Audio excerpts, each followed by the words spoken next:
Hoy vamos a seguir hablando de lo que hemos llamado vida por el Espíritu según la frase que tenemos al final del versículo 13 en el capítulo 8 de la epístola de Pablo a los romanos.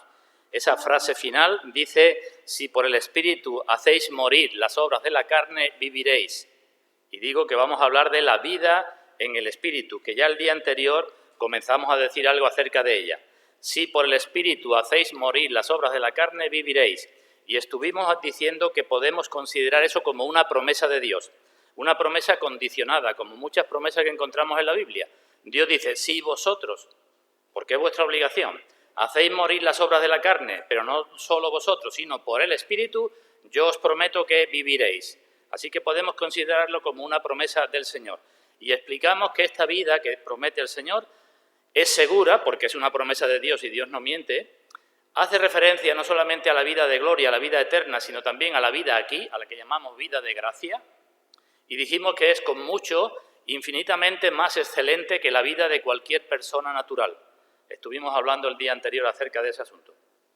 Ahora bien, también dijimos el día anterior que podemos entender la frase como nuestra responsabilidad, como nuestra obligación, no solamente como una promesa de Dios, sino como nuestra obligación. Y ya el día anterior también dijimos algo cuando apunté de que esa vida deberíamos de buscarla y esforzarnos por ella. Así que vida, muerte, vivificación, mortificación. Y hay algunas cosas que dijimos cuando hablé de la mortificación de los deseos de la carne que siguen siendo válidas ahora para la vivificación. En su día dije que la parte principal en la operación, cuando hablé de la mortificación, dije la parte principal en la mortificación, en la operación de la mortificación, corresponde ¿a quién? Al Espíritu. Son los bomberos, acordaros del ejemplo. La parte principal de la operación al Espíritu, pero la parte principal de la obligación nos corresponde a nosotros. Pues lo mismo que dijimos para la mortificación de los pecados por el Espíritu, podemos decir para la vivificación, para la nueva vida, por el Espíritu. La parte principal de la operación es por el Espíritu, sin el Espíritu no hacemos nada, pero la parte principal de la obligación es nuestra. Recordemos una vez más aquel versículo muy conocido por todos de Filipenses, capítulo 2, versículos 12 y 13, que dice: ocupaos en vuestra salvación con temor y temblor, esa es nuestra obligación. Ocúpate, si eres cristiano, de tu salvación con temor y temblor, porque Dios es el que produce en vosotros así el querer como el hacer por su buena voluntad. Así que, vivificación. Pero como estamos más acostumbrados a leer y a oír la palabra santificación, que no la palabra vivificación, aunque desde el punto de vista de la vida espiritual es lo mismo de hablar de vivificación, de nueva vida, como de santificación, de vida en santidad. Da exactamente igual. Le digo, como estamos más acostumbrados a oír de santificación, a ella voy a hacer referencia, a la santificación y a la santidad. Y según lo que acabo de decir, ¿qué es la santificación? Pues es una obra del Espíritu de Dios y una obligación nuestra, una obra del Espíritu y una obligación nuestra. Algunos comentaristas dicen una obra del Espíritu, y yo creo que eso no es bíblico, que eso no es correcto. No es que digamos, bueno, me siento en mi casa en el Señor y que el Espíritu obre. Es una obra del Espíritu y una obligación nuestra por la que somos renovados. El Espíritu nos renueva y nos renovamos, nosotros nos renovamos, somos renovados y nos renovamos, somos capacitados y nos capacitamos para morir al pecado y vivir cada vez más para Dios. ¿Comprendido? Santificación, obra del Espíritu, obligación nuestra, y por esa confluencia, por esa sinergia entre el Espíritu y nosotros, vamos siendo renovados, nos renovamos, vamos siendo capacitados, nos capacitamos.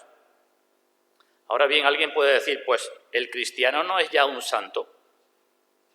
Sí, en la mayoría de las cartas del Nuevo Testamento se dice, cuando el apóstol Pablo se dirige a los creyentes, siempre está diciendo a los santos en Cristo Jesús que están en tal sitio.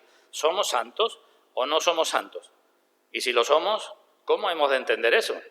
Creo que ya alguna vez lo hemos dicho, pero si tenéis abierto Romanos, dejadlo ahí cortado y vamos a buscar en primera carta a los Corintios un par de pasajes. En primer lugar, en el capítulo 6.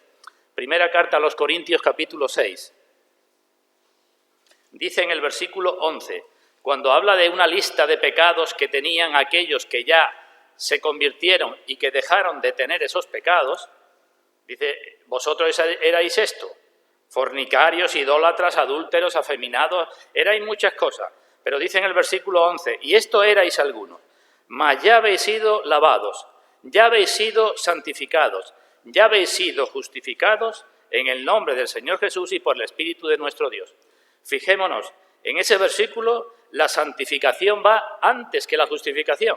¿Lo vemos? Antes. Y además se habla de una acción pasada. Ya habéis sido lavados. ¿Cómo es que habían sido lavados? Y decimos, pues igual que cuando el Señor lavó los pies de sus discípulos, que le dijo a Pedro, Pedro, estáis todos lavados, pero os tengo que lavar los pies de cada día. Ya habéis sido lavados del problema principal que era vuestra justificación, la culpa del pecado. Ya habéis sido lavados. Ya habéis sido santificados. ¿Qué significa esto? Y decimos, es que la palabra santificación significa también poner aparte. Y cuando una persona es creyente, es que Dios la pone aparte para que viva para Dios. Luego se puede decir también, ya habéis sido lavados, ya habéis sido santificados, Dios os ha apartado, y después ya habéis sido justificados porque Dios os ha llevado a la fe y en el nombre del Señor Jesús. ¿Comprendido entonces? Todos los cristianos son santos y ya han sido santificados. Pero si vamos al capítulo primero de esta misma carta, podemos leer en el versículo 2 que Pablo se dirige y dice, 1 Corintios 1:2, a la iglesia de Dios que está en Corinto, a los santificados en Cristo Jesús, ¿veis? Igual que lo que hemos leído en el capítulo 6, a los santificados en Cristo Jesús, llamados a ser santos, con todos los que en cualquier lugar invocan el nombre de nuestro Señor Jesucristo. Así que, por una parte, santificados, hay una santificación que es definitiva, que ya está realizada, que la ha realizado Dios, cuando Dios nos salva. Pero los santificados estamos llamados a ser santos, estamos llamados a crecer en santidad. Y de esta santidad creciente es la que vamos a hablar ahora dentro de un momento. Es decir, el creyente tiene que ir renovando por la operación del Espíritu y por su esfuerzo, porque es su obligación, tiene que ir renovando su mente, tiene que ir renovando su voluntad, tiene que ir renovando su forma de hablar, su forma de pensar, su conducta, tiene que ir renovando todo a la imagen del Señor Jesucristo. ¿Comprendido entonces? De esto vamos a hablar, de la santificación creyente, que para nosotros es una obligación. Evidentemente, intentar buscar santidad en una persona incrédula, ¿qué resultado puede tener eso? Y decimos, ninguno. La santidad en un incrédulo está condenada al fracaso y siempre será una decepción. ¿Por qué? Pues porque el Señor dijo, haced del árbol bueno, primero, y dará frutos buenos. Y el Señor dijo, ¿pueden obtenerse uvas de los espinos? Y la respuesta es, claro que no. Así que es imposible la santidad en un incrédulo, porque el incrédulo no tiene el Espíritu de Cristo, por tanto no es de Cristo y por tanto no tiene la agente principal que produce la operación de santificación. Así que en un incrédulo es imposible que haya crecimiento en santidad. Pero en el creyente, si es creyente, tiene que haber un crecimiento en santidad. Tiene que haberlo. Porque si no lo hay, la Biblia dice esa persona no es creyente. Así de tajante. El Señor no dice otra cosa. Seguid la paz con todos y la santidad, sin la cual nadie verá al Señor. Así que si tú no sigues la paz con todos y la santidad, tú no verás al Señor porque no eres del Señor. Simplemente, si en vez de ser un pacificador, bienaventurados los pacificadores, que serán llamados hijos de Dios, tú no eres un pacificador, ni buscas la paz, ni buscas la santidad, pues no verás a Dios. Y Pedro dice en su carta que como aquel que nos llamó es santo, vosotros también sed santos en toda vuestra manera de vivir. Así que santidad progresiva, santidad creciente, santidad aprendiendo del Señor. Aprended de mí, que soy manso y humilde de corazón, ¿verdad? Aprendiendo del Señor para que cada vez nos parezcamos más al Señor. ¿Comprendido? Pues vamos entonces a Romanos capítulo 8, versículo a partir del 9, y ahora comenzaremos con el comentario. Romanos 8, 9. Dice el apóstol: mas vosotros que sois cristianos, no vivís según la carne, sino según el Espíritu, porque el Espíritu de Dios mora en vosotros. Está claro, ¿no?, el argumento. Si sois cristianos, no vivís según la carne, sino según el Espíritu, ya que o porque el Espíritu de Dios mora en vosotros. Y si alguno no tiene ese Espíritu, que llama ahora el Espíritu de Cristo, no es de él. Pero si Cristo está en vosotros, el cuerpo en verdad está muerto a causa del pecado, mas el Espíritu vive a causa de la justicia. Y si el Espíritu de aquel que levantó de los muertos a Jesús mora en vosotros, si todo esto es cierto, ese Espíritu irá haciendo cosas. El que levantó de los muertos a Cristo Jesús vivificará también vuestros cuerpos mortales por su Espíritu que mora en vosotros. Una y otra vez se repite lo del Espíritu que está en vosotros. Y por esto, así que, hermanos, deudores somos, no a la carne, para que vivamos conforme a la carne. Somos deudores al Espíritu. Porque si vivís conforme a la carne, moriréis. Aquí vais a tener una vida que en realidad es como una muerte, y vais a morir porque vais a tener la muerte eterna. Mas si por el Espíritu hacéis morir las obras de la carne, viviréis. Pues vamos a pedir la bendición de Dios y ahora comienzo con el comentario. Vamos a orar.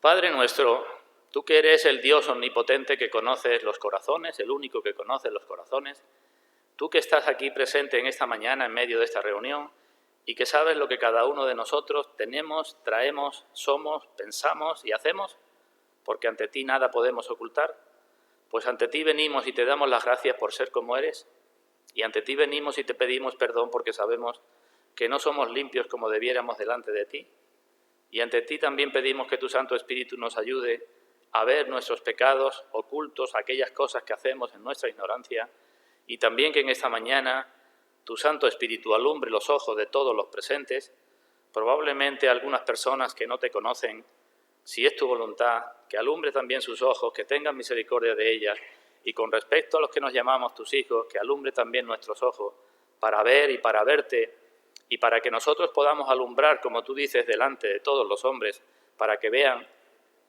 nuestras buenas obras. Y te glorifiquen a ti, que eres nuestro Padre, que estás en los cielos. Te pedimos estas cosas y nos acercamos a ti por medio de nuestro Señor Jesucristo. Amén. Así que repito la parte final del versículo 13. Si por el Espíritu hacéis morir las obras de la carne, viviréis. Y hoy digo, vamos a considerar esta frase como si nos dijera, pues igualmente que por el Espíritu tenéis vosotros que hacer morir las obras de la carne, también por el Espíritu tenéis la obligación de vivir la clase de vida que decís que ya tenéis. Así vamos a enfocar la predicación hoy, ¿vale? El día anterior dije, es una promesa de Dios. Dios dice, si vosotros hacéis esto, yo os prometo vida.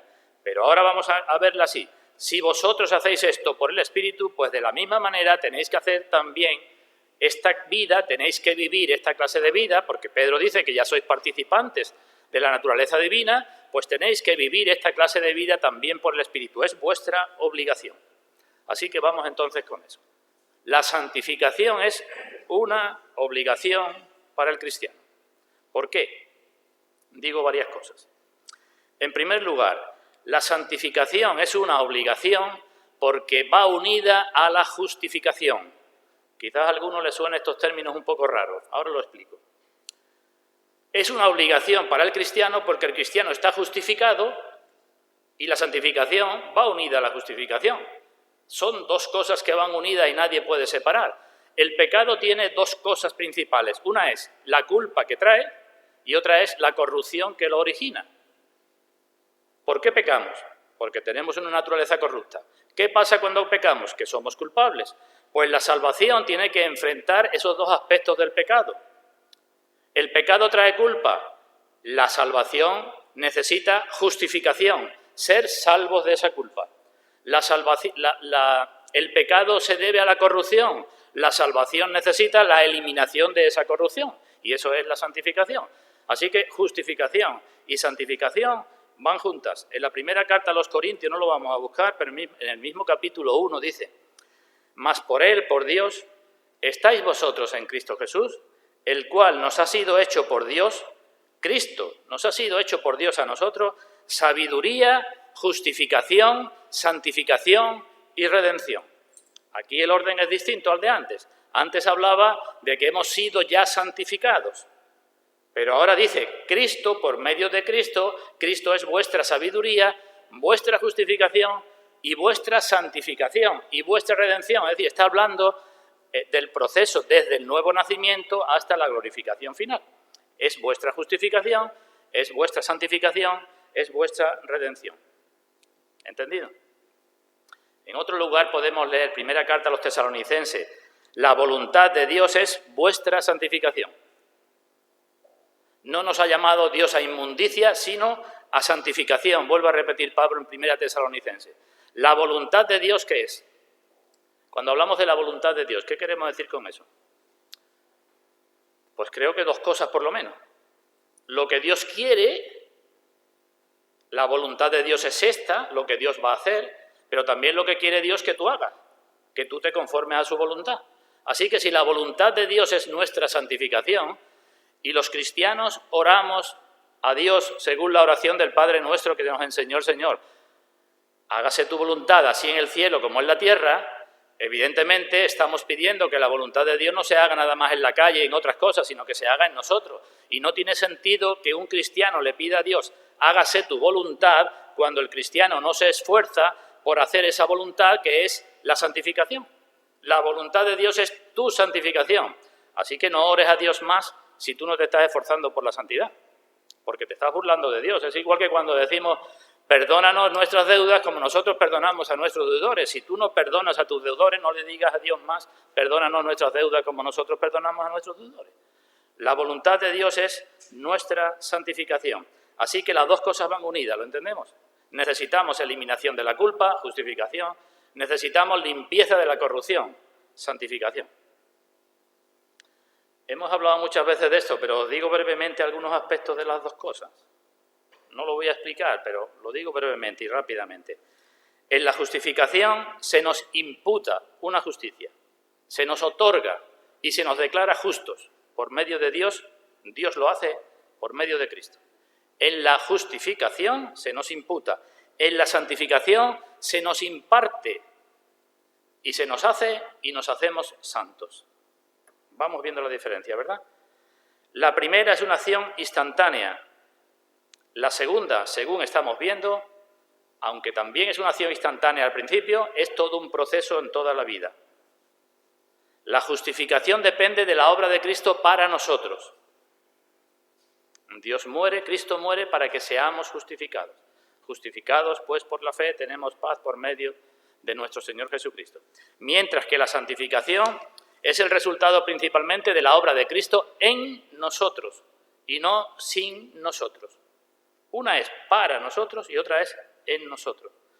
La primera tiene un sentido legal, la segunda un sentido moral. La primera, la justificación, es algo de fuera, es como si se nos diera un documento firmado, mientras que la santificación es algo de dentro. Pero siempre van juntas. La primera tiene que ver con nuestra posición delante de Dios, la segunda tiene que ver con nuestra condición.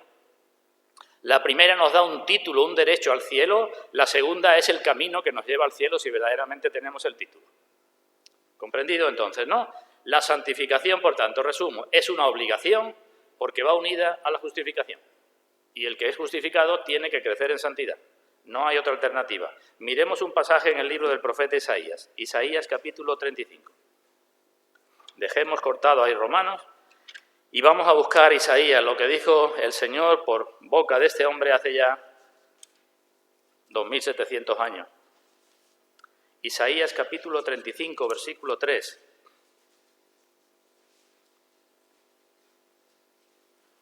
Mirad lo que dice. Isaías 35, 3. Fortaleced las manos cansadas, afirmad las rodillas endebles. Esto, el escritor de Hebreos hace referencia a este mismo pasaje, cuando habla de que sin la santidad nadie verá al Señor. Bueno, pues fortaleced las manos cansadas, afirmad las rodillas endebles, decid a los de corazón apocado, esforzaos, no temáis, he aquí que vuestro Dios viene con retribución, con pago, Dios mismo vendrá y os salvará. ¿Eso qué es? eso que acabo de leer.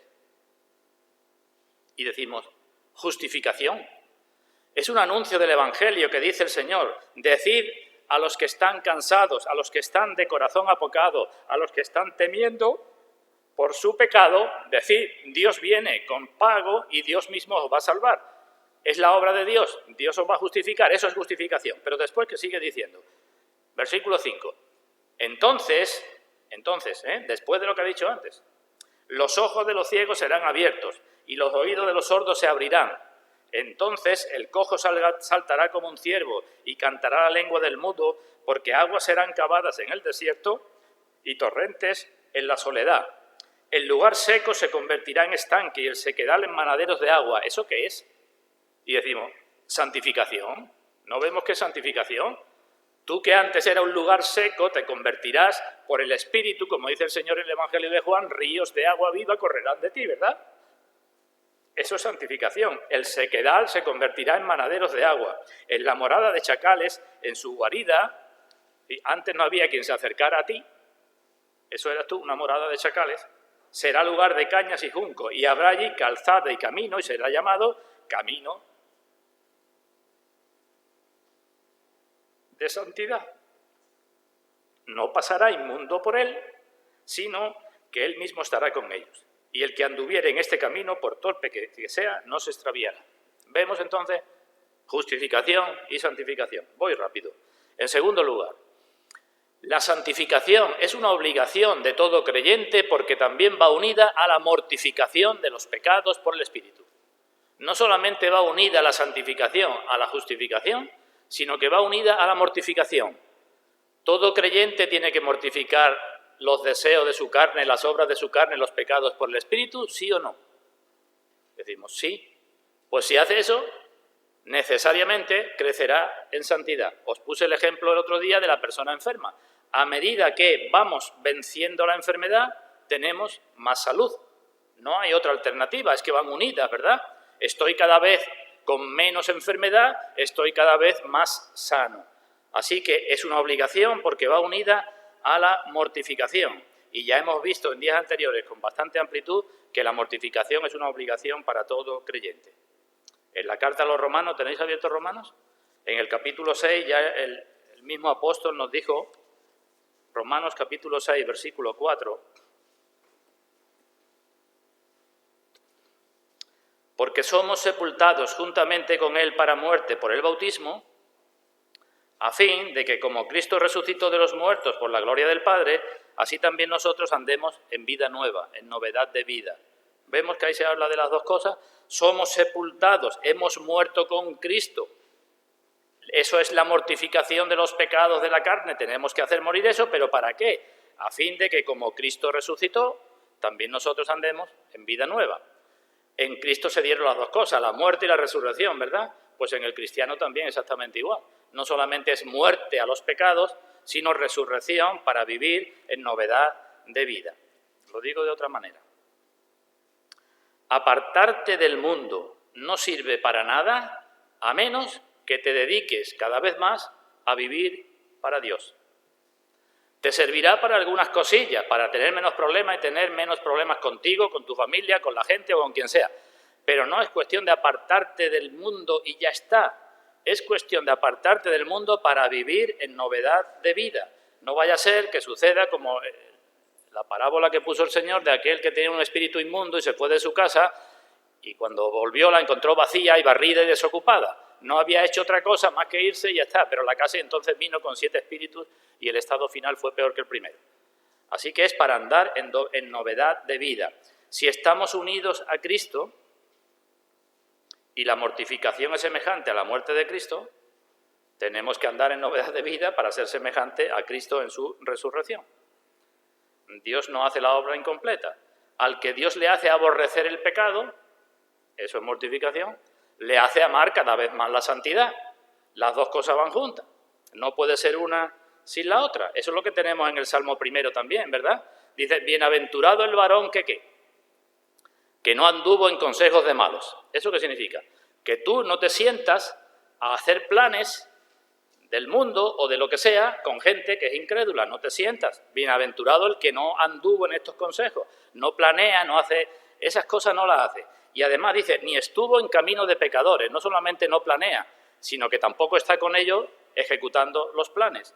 Ni los planea, ni los hace. Ni en silla de escarnecedores se ha sentado. Ninguna de esas cosas hace el creyente, eso lo hace el incrédulo. Planea, ejecuta y cuando viene de hacer su fechoría o lo que sea, se sientan todos juntos, qué bien que nos ha salido. O si nos ha salido mal, la próxima vez lo planearemos mejor a ver si sale bien. Pero esto es el incrédulo. En cambio, en el Salmo primero dice, bienaventurado el varón que en la ley de Dios está su delicia y en su ley medita de día y de noche porque será como árbol plantado junto a corrientes de agua que da su fruto a su tiempo y su hoja no cae. ¿Eso qué es? Santificación, obras en santidad, ¿verdad? Lo primero que es mortificación y lo segundo, santificación. Así que la santificación es una obligación porque va unida a la justificación que decimos tener y a la mortificación que decimos que estamos haciendo. En tercer lugar, la santificación es una obligación para el cristiano porque es una cláusula del pacto de gracia. ¿Sabemos lo que es el pacto de gracia? En la eternidad hubo un pacto eterno entre las personas divinas, un pacto eterno para la salvación del hombre. La Biblia lo llama pacto eterno. Y ese pacto, cuando se aplica para nuestra salvación, se le llama el pacto de gracia, porque todo lo que nos llega por gracia. Pues bien, una de las cosas que están escritas en ese pacto de gracia, que lo hizo Dios, que no es que hayamos llegado nosotros a un acuerdo con Dios y nos hayamos sentado a ver qué digo yo, a ver qué dices tú, yo tiro para acá, tú para allá y al final a ver si llegamos a un acuerdo. No es eso. Es lo que Dios ha dicho. El pacto es un pacto unilateral. Dios lo ha dicho y Dios lo cumple. Y una de las cosas que Dios ha dicho es que todos los que están en el pacto de gracia crecerán en santidad. Eso lo ha dicho Dios. Todos los que están en el pacto de gracia se esforzarán por crecer en santidad. Eso lo ha dicho Dios. ¿Por qué? Pues porque, ¿cuál es el objetivo último de que seamos salvos, hermanos? Decídmelo vosotros. ¿Para qué hemos sido salvos? ¿Para qué los creyentes nos llama Dios y nos salva? ¿Cuál es el objetivo último de nuestras vidas? Ya deberíamos saberlo, ¿no? Nos salva para la gloria de Dios. Nos salva para que glorifiquemos a Dios. La salvación, de principio a fin, la muerte de Cristo, la obra del Espíritu, todo eso es para que glorifiquemos a Dios. Ahora bien, ¿no es cierto que glorificamos a Dios cuanto más vivimos en santidad? Y decimos, claro que sí. Viviendo en santidad, glorificamos a Dios. Pues si tú estás en el pacto de gracia, tú crecerás en santidad porque tu objetivo último es glorificar a Dios. Todas las demás cosas del pacto de gracia llevan este objetivo. ¿Para qué la fe? ¿Para qué el arrepentimiento? Se nos da, ¿eh? La fe se nos da. El arrepentimiento se nos da. ¿Para qué la adopción? ¿Para qué se nos adopta como hijos? ¿Para qué la reconciliación? ¿Para qué la justificación? ¿Para qué todo eso? Y dice en el pacto, para la gloria de Dios. Y todo eso, para que sea para la gloria de Dios, tú no puedes seguir viviendo con la misma corrupción que vivías antes. Y Dios hará algo en tu vida para que tú crezcas en santidad. Miremos en Hebreos capítulo 12, un pequeño versículo donde se habla de estas cosas, del pacto, de la obra del Espíritu y de la obra nuestra. Hebreos capítulo 12.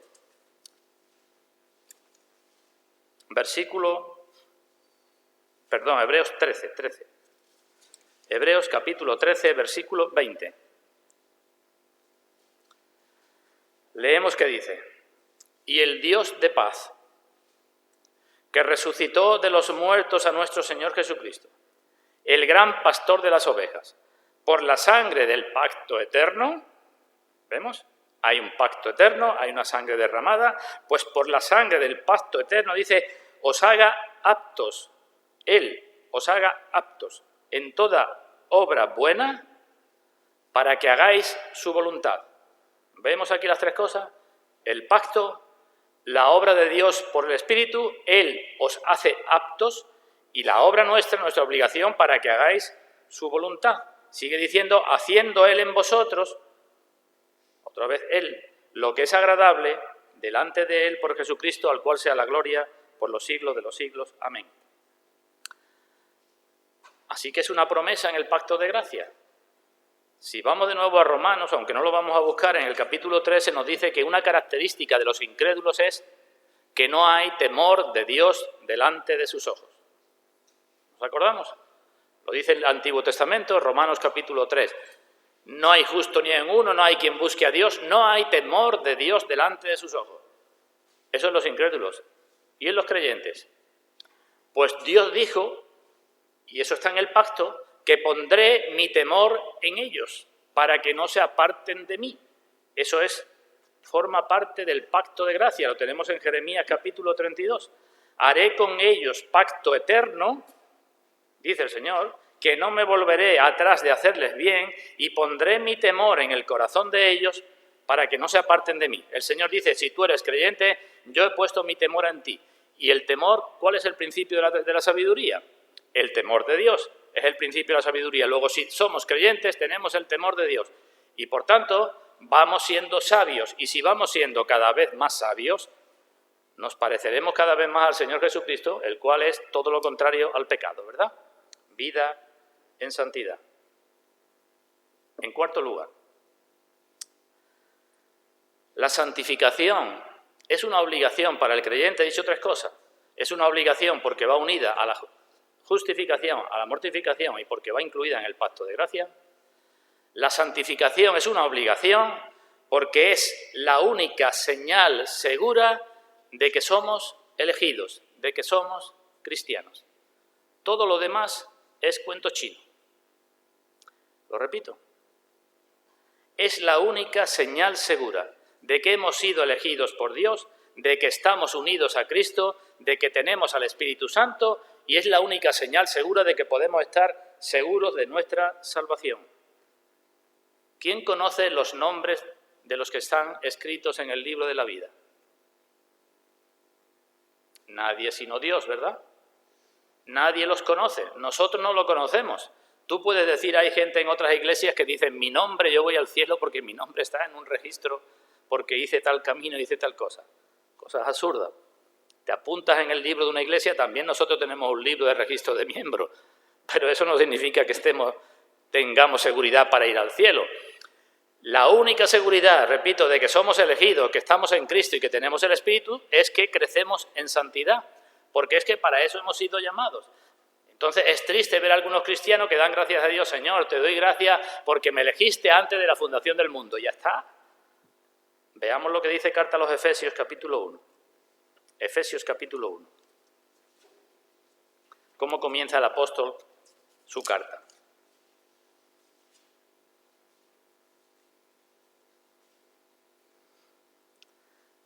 Capítulo 1 de Efesios, versículo 3. Bendito sea el Dios y Padre de nuestro Señor Jesucristo, que nos bendijo con toda bendición espiritual en los lugares celestiales en Cristo, según nos escogió en Él antes de la fundación del mundo. ¿Está claro eso, verdad? Bendito sea Dios, que nos escogió y nos bendijo con toda bendición, nos escogió en Él, en Cristo, antes de la fundación del mundo. ¿Pero para qué? Sigue diciendo, para que fuésemos santos y sin mancha delante de Él. Y eso no solamente cuando nos muramos, sino también en esta vida. Hemos de crecer en santidad porque es la única seguridad y Dios nos ha elegido para eso. Dios nos ha elegido para eso. Miremos lo que pone en primera carta a los tesalonicenses. Primera Tesalonicenses, capítulo 1. Sabéis que la iglesia de Tesalónica, al principio de su funcionamiento, era una iglesia ejemplar, ¿verdad? Una iglesia ejemplar, es decir, una iglesia que andaba y crecía en santidad. Y el apóstol le dice en su primera carta a esa iglesia, en el capítulo 1, versículo 4, Primera Tesalonicenses 1, 4,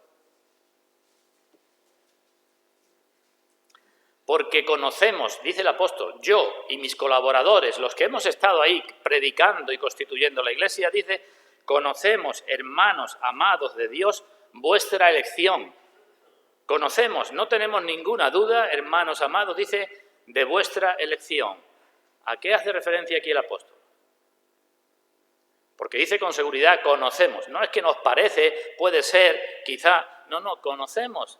hermanos amados de Dios, conocemos vuestra elección. Pues el apóstol está diciendo, conocemos que habéis sido elegidos por Dios, que sois cristianos, y conocemos la elección que habéis hecho vosotros en vuestras propias vidas, porque la vemos. ¿Entendido? Conocemos lo primero, porque conocemos también lo segundo. Porque si no conociéramos lo segundo, es imposible conocer lo primero. Y por eso en el versículo 3 dice,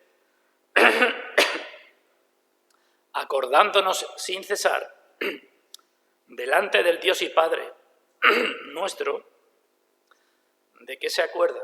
Dice, de la obra de vuestra fe, del trabajo de vuestro amor y de vuestra constancia en la esperanza de nuestro Señor Jesucristo. Es que os vemos que vuestra fe obra, como dice Santiago, porque la fe que no tiene obra no sirve para nada. Vemos la obra de vuestra fe, vemos el trabajo de vuestro amor, porque por muchas cosas que hagáis, si no hay amor, nada sois y nada sirve. Así que vemos cómo vuestra fe obra y vemos cómo vuestro amor trabaja y vemos la esperanza que tenéis en la venida del Señor Jesucristo. Y como vemos eso, pues decimos, conocemos vuestra elección.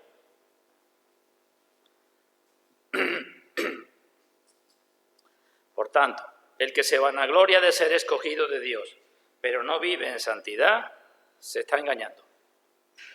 Evidentemente no podemos conocer el interior de los corazones, eso está clarísimo. Y nadie duda en eso, ¿verdad? Pero es una excusa que cogen los que viven mal cuando se les amonestan o se les exhortan para decir, tú no conoces lo que hay en mi corazón. Claro que no, hermano, yo no conozco lo que hay en tu corazón, pero veo cómo es tu vida exterior. Y yo puedo decir que tu vida exterior no es la vida que Cristo dice que hemos de tener. Eso sí lo puedo ver, el interior no lo veo. Y más de una ocasión, hermano, surgen problemas por esto. Se acerca uno a un hermano, creo que te estás equivocando en este aspecto. Creo que no obras bien. Hay un hermano enfermo que tú no te importa nada de él. Cuando el Señor dice que cuando visitaste a uno de mis hermanos más pequeños que estaba enfermo, a mí me visitaste.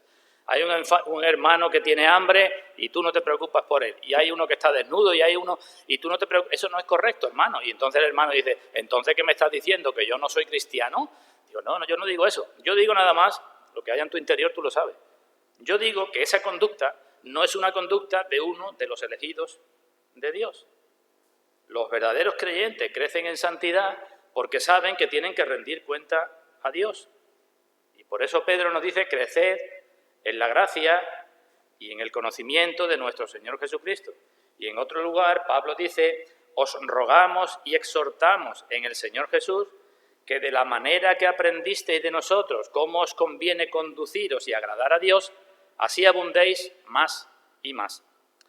Yo os enseñé, dice Pablo, a andar como tenéis que andar, pero ahora vosotros tenéis que abundar en eso más y más.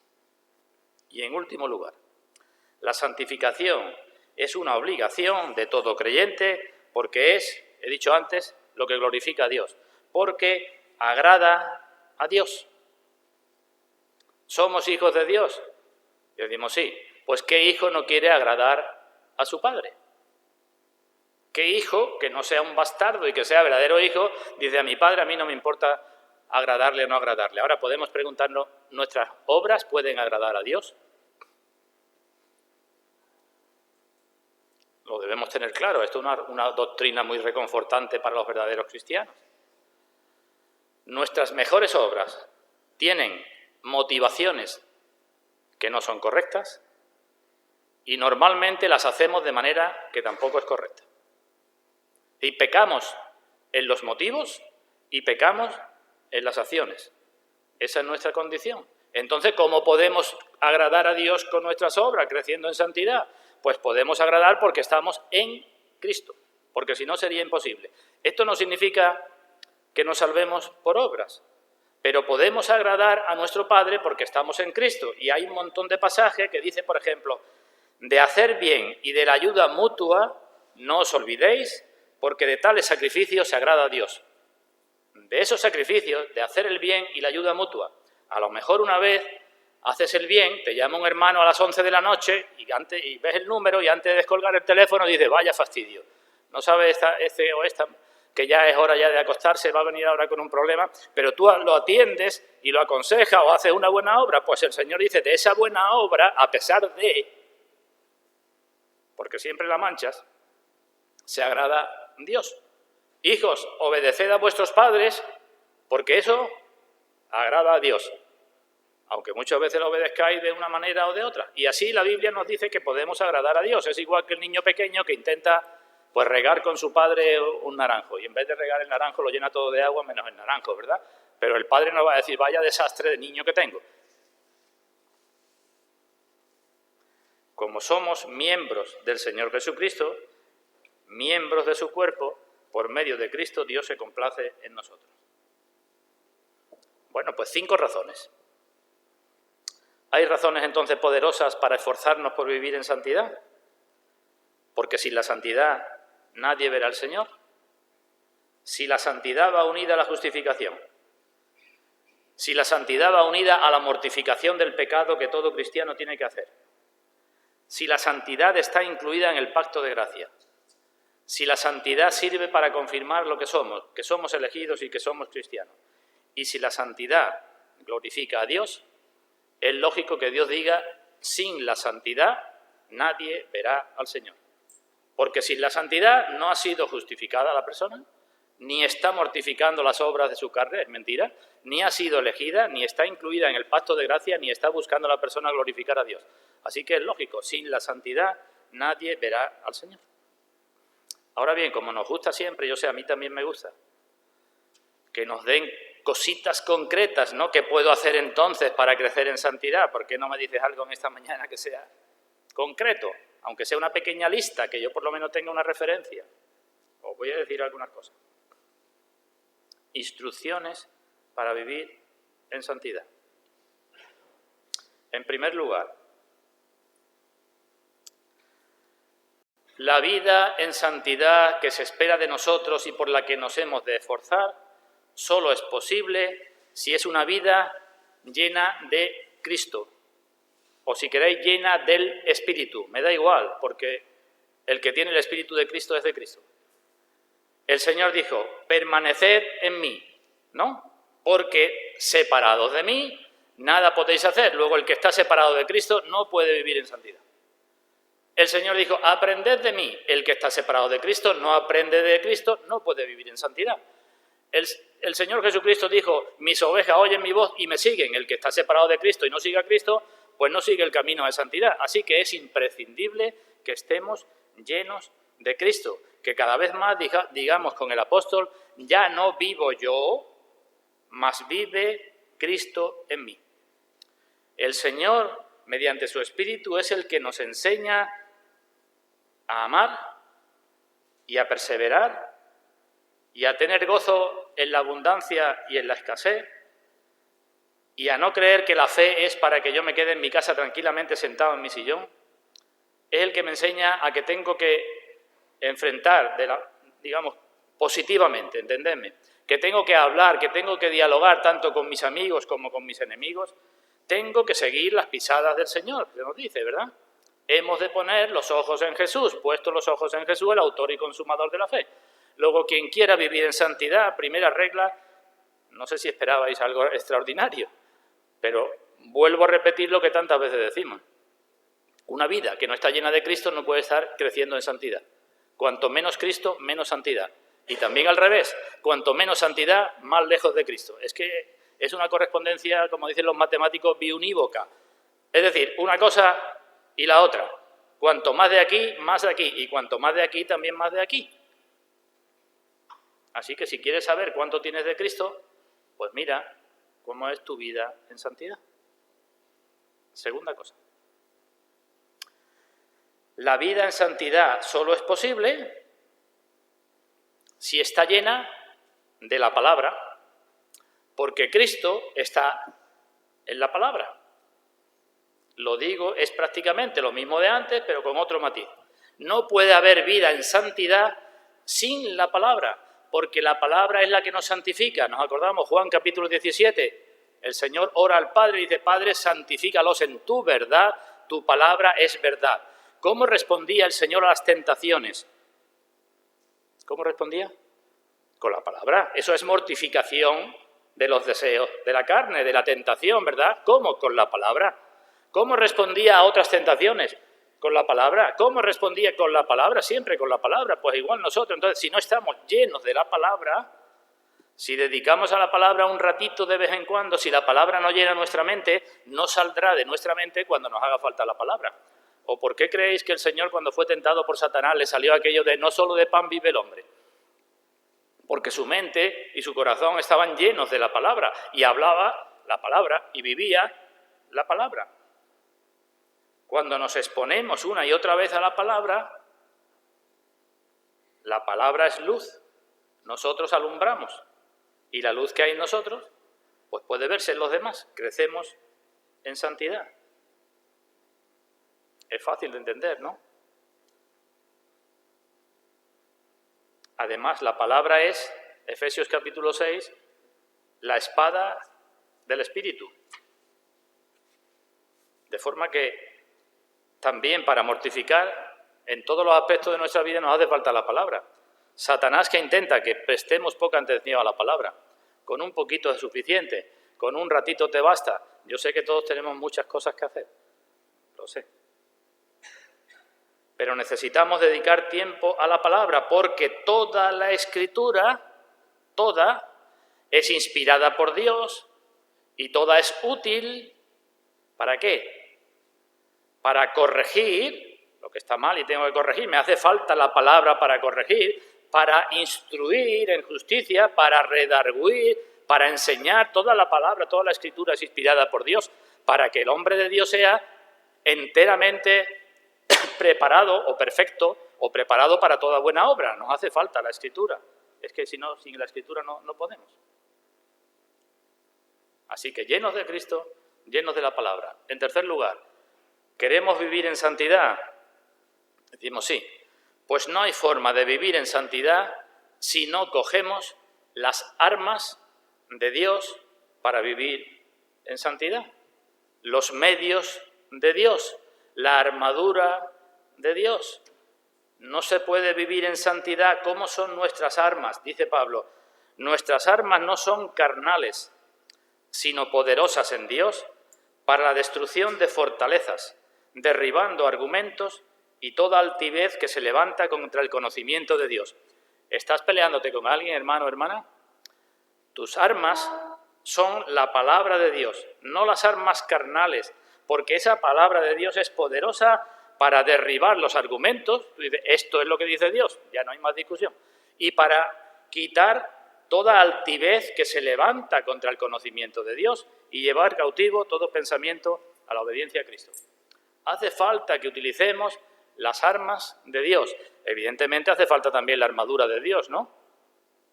La armadura de Dios que tiene que ver con la verdad. Si no andamos en la verdad, no podremos luchar la batalla del Señor y crecer en santidad. La justicia, la salvación, la fe, la oración, orando en todo tiempo y súplica en el Espíritu, ¿verdad? Lo que tenemos en Efesios 6.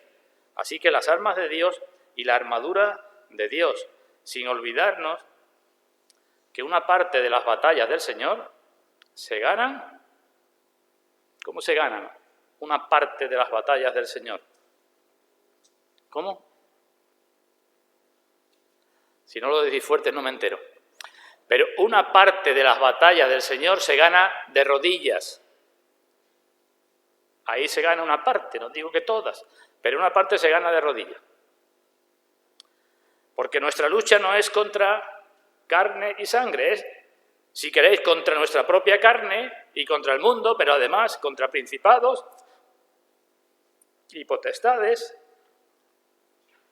huestes espirituales de maldad en las regiones celestes. Así que no hay victoria sin las armas de Dios y sin la armadura de Dios. El reino de los cielos no consiste en comida y en bebida, eso dice Pablo, ¿verdad? Eso no consiste el reino de Dios, el reino de los cielos no es eso, que tú estés pendiente de eso, sino en justicia y paz y gozo en el Espíritu Santo. Esas son las armas de Dios. Así que si eres cristiano, tienes que asumir la responsabilidad de que tienes que ser santo. Es que eso es tu responsabilidad, esa es tu obligación y la mía, sabiendo que no vamos a alcanzar aquí la perfección, pero sabiendo que se nos ha dicho, sed vosotros perfectos, no se nos dice ser, llegar al 30%, o al 40% o al 50%, sino sed perfectos, como vuestro Padre Celestial es perfecto. Así que 3 cosas para crecer en santidad.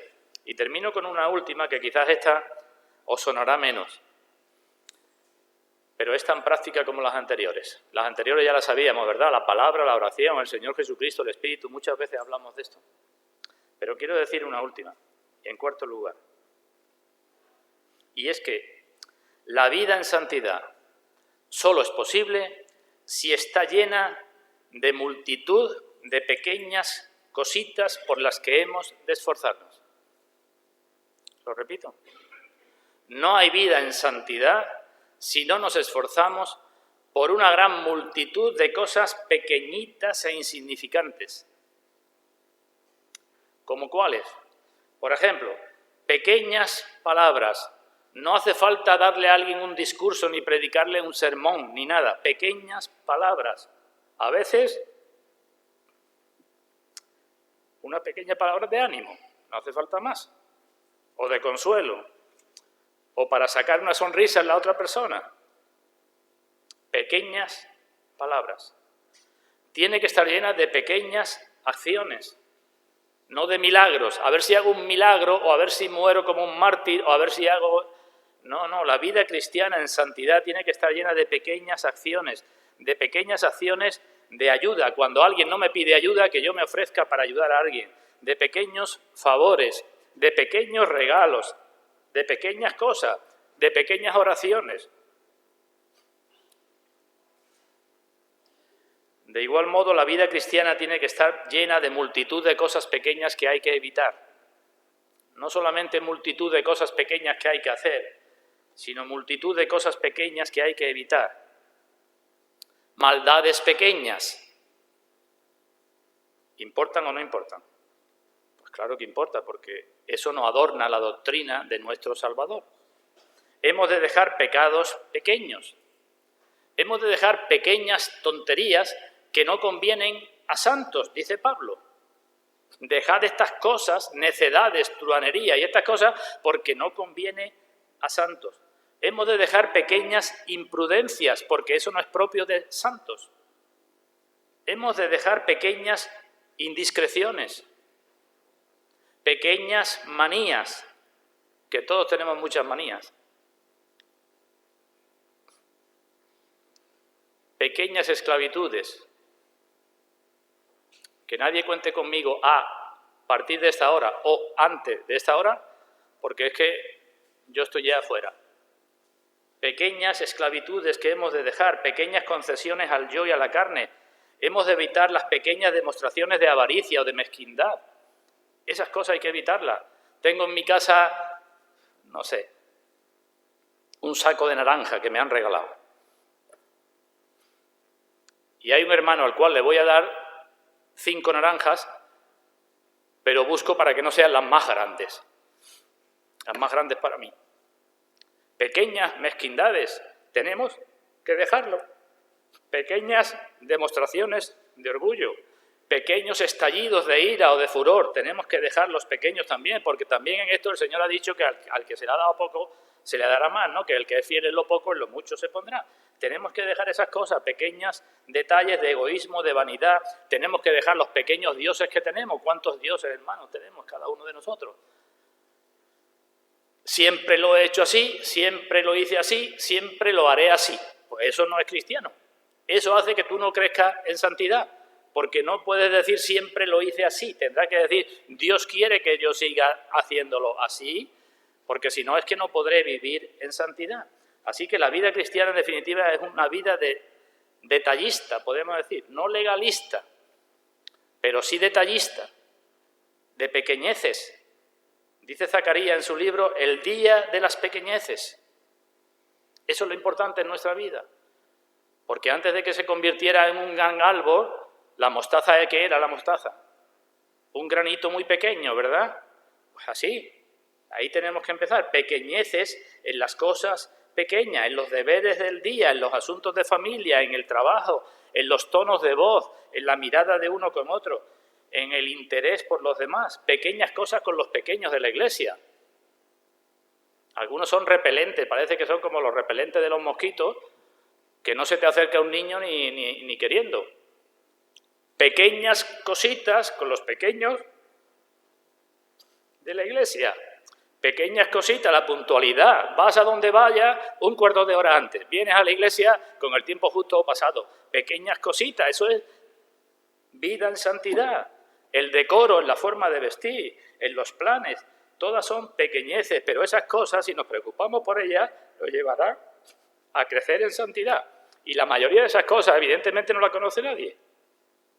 Nada más que Dios y tú. Entonces, ¿no hemos de poner los ojos en Jesús? Pues sí, hemos de poner los ojos en Jesús, claro que sí. ¿Quién dice que no? ¿No hemos de poner los ojos en grandes hombres y mujeres de la fe? Pues claro que sí. Ahí tenemos sus biografías, en las cuales aprendemos mucho. Pero en la Escritura aparecen también mucha gente que hicieron cosas muy pequeñas para el Señor y que fueron muy grandes para el Señor. Uno le prestó un burro. ¿Quién era? ¿Lo sabéis vosotros quién era? No se da el nombre. Es una cosa pequeña, ¿no? No le regaló el burro al Señor, se lo prestó. Y no creo que el burro saliera mal parado porque anduviera un poco con el Señor encima, ¿verdad? Le prestó un burro, eso es una cosa pequeña. Otro, un niño, le dio 5 panes y 2 peces.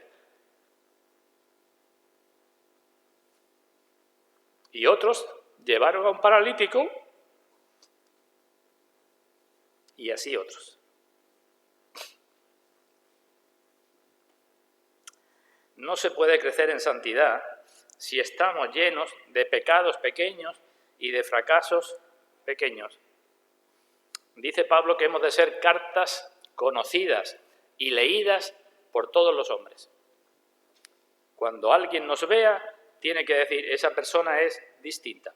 Y eso tiene que producir en nosotros, tenemos que esforzarnos por ser transparentes en las palabras, en los modales, en los tonos, en las costumbres. Si somos de Cristo, tendremos que copiar de Cristo. Queridos todos, estamos en una época de muchas infecciones, ¿verdad? No hace falta que me detenga en eso. El príncipe de este mundo ha infectado todo con su veneno. Y todo es todo. Y nosotros, pues, necesitamos estar fuertes y estar inmunizados. ¿Cómo se hace eso? ¿Cómo estamos fuertes y vigorosos? Con un alimento sólido. Hermano, no quieras siempre la leche de la palabra de Dios. Empieza a digerir el alimento sólido y a ejercitar tus sentidos en la justicia. Necesitamos alimento sólido, necesitamos ejercicio espiritual y necesitamos irnos a las alturas. Antiguamente los médicos mandaban a la gente que se fuera a la montaña para que respirara aire puro, ¿verdad? Porque tenían problemas de bronquio o cualquier otra cosa así. Vete a la montaña una temporada, pues igual también nosotros. Necesitamos estar cerca de Dios, dedicar tiempo a Dios para estar inmunizados. Y tiempo a Dios es tiempo a su palabra, es tiempo a la oración. Somos nosotros los que hemos de mostrar, no solamente al mundo, sino a los ángeles, la multiforme sabiduría de Dios. ¿Habéis pensado alguna vez eso? La Iglesia enseña a los ángeles nos miran y se quedan con la boca abierta diciendo, hay que ver. Nosotros mostramos la multiforme sabiduría de Dios por lo que Dios hace en nuestras vidas. Hay que ver fulano, mengano, cómo era, lo que hacía y cómo es ahora. Ahí están mostrando a Dios. Y hemos de anunciar las virtudes del que nos llamó de las tinieblas a su luz admirable. Igual no vivimos 200 años, no hace falta. Lo que tenemos que vivir es una vida en santidad. Y cuando hayamos hecho el trabajo que Dios nos tenga encomendado, decir, pues que me lleve Dios cuando quiera. No. ¿Para qué queremos seguir viviendo aquí cuando ya hayamos acabado la obra? Como dijo el Señor, Padre, he acabado la obra que me dice que hiciese. Ya está. Si yo tengo aquí que hacer esta obra, cuando la he acabado, no quiero vivir más, no me hace falta vivir más. Lo que tengo es que acabar la obra, lo que tengo es que vivir en santidad. Lo que tengo es que brillar, porque decimos que somos la luz. Así que, hermanos, brillemos. Esa es la lección. brillemos, estamos obligados a brillar. Pero como no podemos alumbrar y brillar en todo el mundo, eso solamente lo puede hacer el sol, pues brilla tú en tu parcelita pequeña, sea tu casa, sea tu trabajo, sea tu vecino, sea lo que te toque vivir. Ahí es donde tú tienes que vestirte de las armas de luz. Dice Pablo en Romanos, la noche está avanzada y se acerca el día. Decimos eso también nosotros, ¿no? Cuando vemos cómo está funcionando el mundo decimos, estamos en los últimos tiempos. No sé si va a durar estos 50 años o 500 o 5.000 años más, pero los derroteros que está tomando el mundo, eso dice la Biblia. La noche está avanzada y se acerca el día. Por tanto, desechemos las obras de las tinieblas. ¿Esto qué es? Mortificación. Desechemos las obras de las tinieblas y vistámonos de las armas de la luz. ¿Eso qué es? Santificación. Alumbrar en cosas pequeñas para la gloria de Dios, hermanos. Pues que Dios nos dé gracia, no para que no hagamos nada, sino que bendiga nuestros esfuerzos si verdaderamente nos esforzamos por crecer a la imagen de nuestro Señor Jesucristo. Eso sí es un motivo lícito de oración, pedir esa gracia para la gloria de su nombre. Pues que así sea, hermanos, que así sea.